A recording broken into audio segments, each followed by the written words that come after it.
Welcome to cricket on loop. मैं हूं रोहा नदीम। आज के एपिसोड को जो हम स्टार्ट करेंगे वर्ल्ड टेस्ट चैंपियनशिप के फाइनल से। Australia are the new world test champions and it is the 9th time that they have won an ICC trophy. So for them, a lot of reasons to celebrate. They become the first team in world cricket, in the history of world cricket, to win all of the ICC major trophies. So congratulations to all the Aussie fans and hard luck. India, they played well, they showed spirit, लेकिन in the end it was just not enough. Day 5 पे जो उनको target दिया था, batting wise it was a lot of things went wrong for them. उसके ऊपर भी हम आज बात करेंगे कि कहाँ कहाँ पे गलतियाँ हुई इंडिया से, और ऑस्ट्रेलिया ने कहाँ कहाँ पे जो है they played brilliant cricket, because of course batting में, bowling में and in the field as well they were unbeatable. So we will talk about the final. उसके अलावा हम बात करेंगे जी emerging जो women's का T20 कप हो रहा है जी ACC का, उसके बारे में बात करेंगे. Our team is playing and all of the young players from Pakistan will be, all the exciting young players from Pakistan will be featuring in the ACC emerging cup. So क्या क्या look forward हम कर सकते हैं, what to expect from this tournament and how it will help going forward, because आगे एक बड़ा tour भी आ रहा है. So a lot of things to discuss as far as women's cricket goes. उसके अलावा we will talk about the World Cup schedule. एक tentative हमारे पास idea है, अभी कुछ final नहीं है, but we will talk about the all important match against India, the possible dates for that clash. इस सब के बारे में जी बात करने के लिए मेरे साथ हैं स्टूडियो में none other than मजर Arshad, who looks very happy right now. Maybe वो ऑस्ट्रेलिया को सपोर्ट कर रहे थे, I don't know. Let's ask him. मजर, are you happy that Aussies are the new Test champions? देखें, मैं तो हमेशा न्यूट्रल होता हूँ किसी भी टीम के साथ. मतलब इवन पाकिस्तान भी खेल रहा हो तो मेरी कोशिश होती है कि आप न्यूट्रल ही रहें. बट आई थिंक कि जो जिस तरीके से जो क्रिकेट खेली गई, मतलब कि टेस्ट चैम्पियनशिप का फाइनल, एक अच्छा क्राउड आया, अच्छा कॉन्टेस्ट था, ऑस्ट्रेलिया ने अच्छी क्रिकेट खेली, तो वो क्रिकेट देख के खुशी. मतलब टेस्ट क्रिकेट जो है ना, वो एक हेरिटेज है. मतलब कि बहुत कम है कि अब आप टेस्ट क्रिकेट देखें उसमें क्वालिटी भी हो, अच्छे प्लेयर्स भी हों, क्राउड भी अच्छा आया हो, तो ये बहुत रेयर है.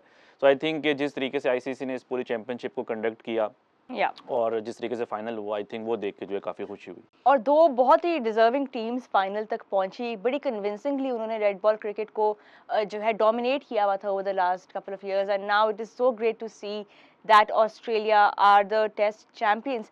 क्या ऐसी बात है ऑस्ट्रेलिया के अंदर कि they have become the first team. 9 titles हैं आईसीसी के. बाकी की टीम्स का अगर हम कंपैरिजन करें, Pakistan has just 3 titles I think in the last few years. अगर हम वो comparison करें, India has about 5.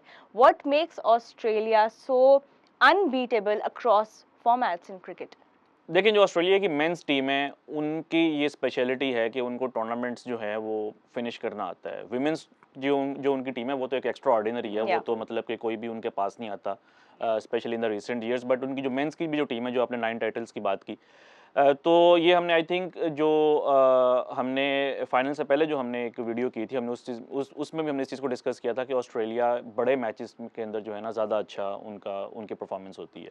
और दूसरा आई थिंक कि करंटली ऑस्ट्रेलिया के पास जो टेस्ट क्रिकेट के जो स्पेशलिस्ट प्लेयर्स हैं, the likes of Usman Khawaja, Scott Boland, Josh Hazlewood, वो ठीक है वो नहीं थे बट स्टिल, तो ये मतलब उनके उनके पास ऐसे प्लेयर्स नहीं हैं जो कि तीनों फॉर्मेट्स खेलते हों, इंजरीज़ के इश्यूज़ हों या प्लेयर बर्नआउट इश्यूज़ हों, तो वो अपने प्लेयर्स को अच्छे तरीके से मैनेज करते हैं कि उनको पता है कि हमने किस फॉर्मेट में जो है वो हमने कौन से प्लेयर को खिलाना है.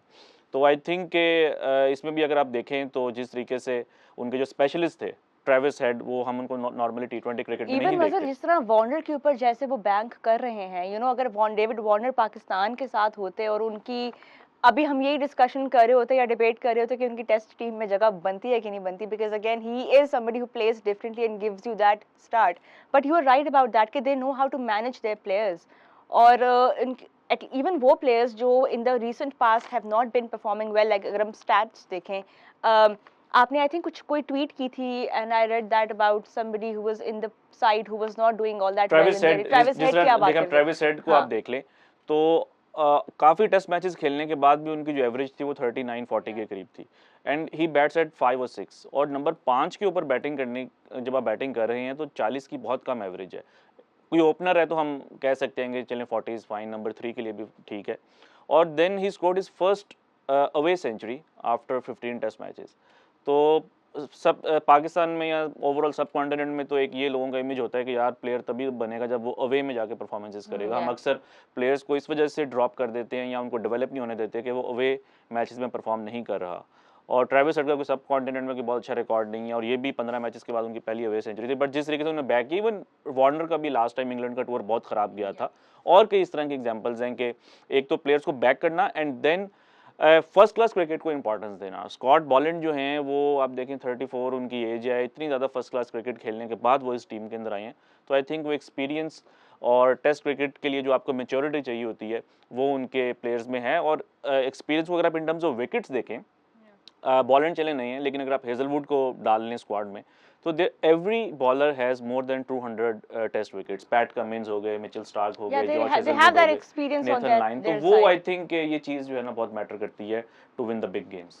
अच्छा, अभी आपने बात की अवे मैचेस की, एक्सपीरियंस की, और padding up those runs when you are playing outside of your home venue. ये कल बात जो है सौरव गांगुली भी कर रहे थे विद राहुल द्रविड़ कि how India has developed this problem कि उनके बैट्समैन जो अवे मैचेस होते हैं, specially these big tournaments, they don't appear to be performing as well as they do on home। और ये कोई new revelation नहीं है, we know that this has been a problem for India।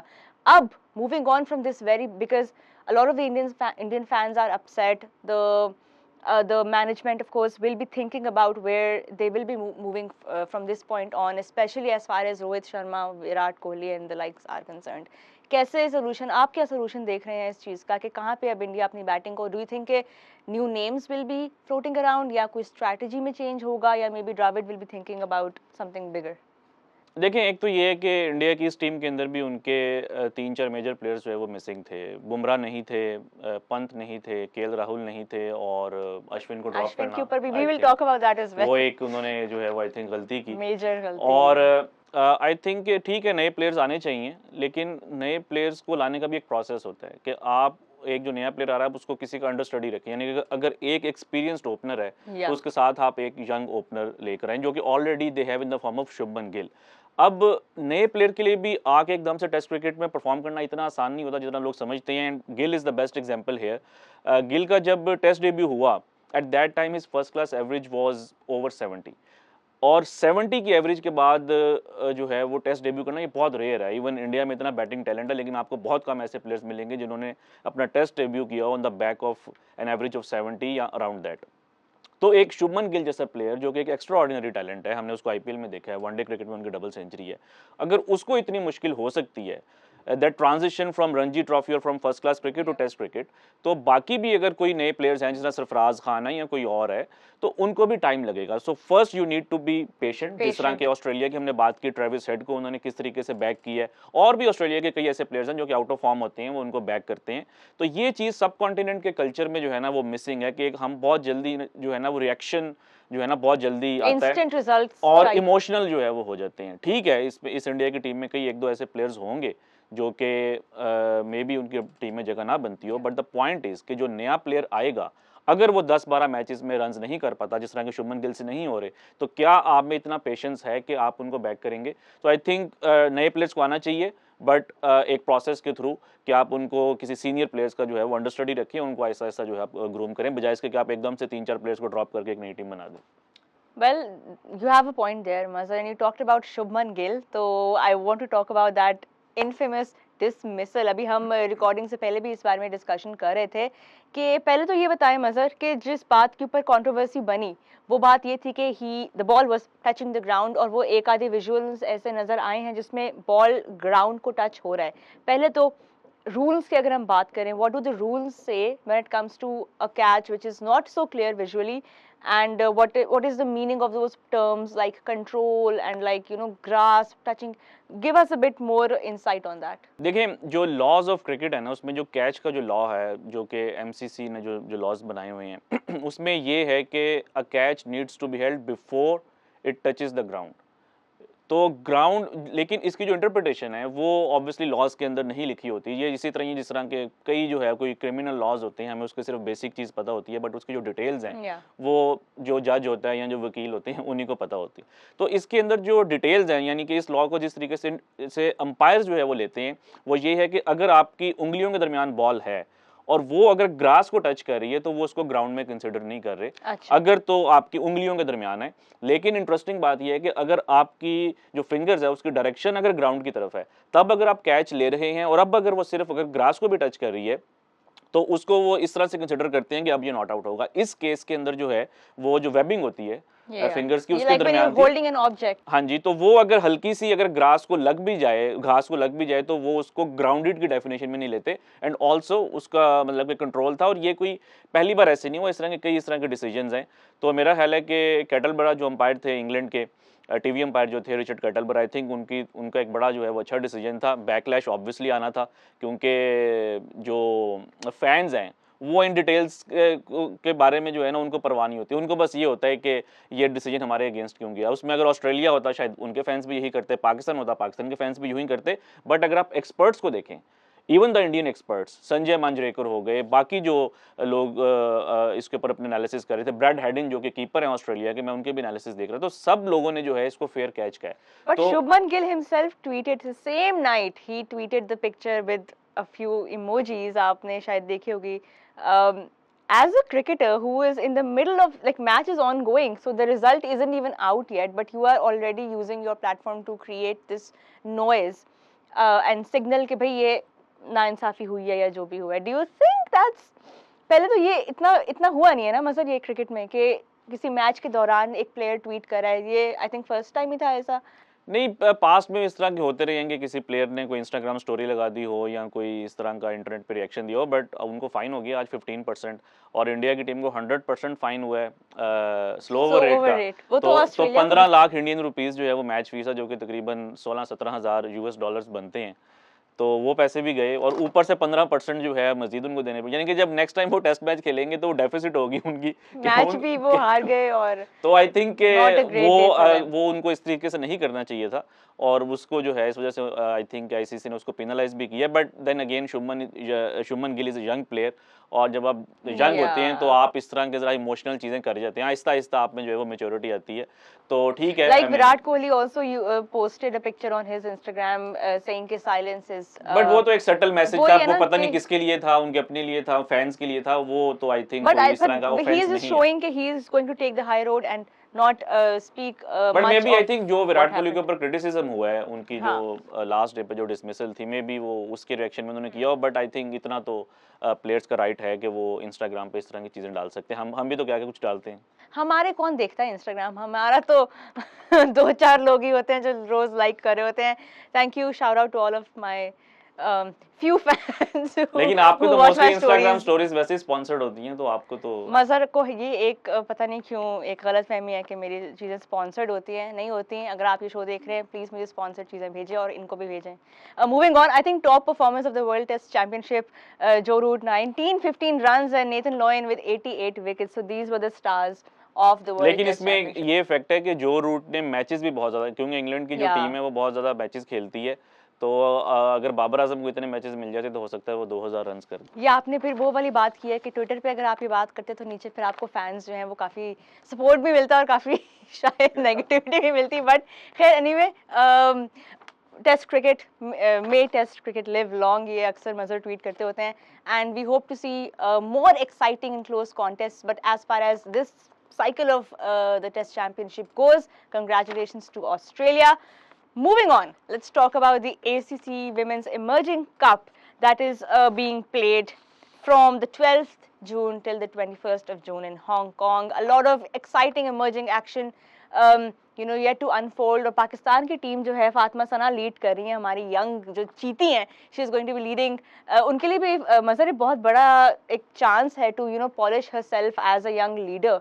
कितना important होता है इस एज में एक captaincy, because we know Babar Azam also comes from that exposure, और आप कितना पॉलिश होते हो as a young cricketer. So what does this emerging cup mean for someone like Fatima? देखिए, इतनी यंग एज में आपको इतना जो है एक्सपोजर मिल रहा है तो बहुत अच्छा है प्लेयर के लिए भी, और हम और एज ए कंट्री भी जो है कि आप जो है वो प्लेयर्स को इतने अच्छे तरीके से ग्रूम करें, क्योंकि अभी 2 साल पहले ही जो है वो ICC emerging cricketer of the year थी विमेंस की कैटेगरी में, तो उनको वो वाला उनको वो भी अवार्ड मिला था।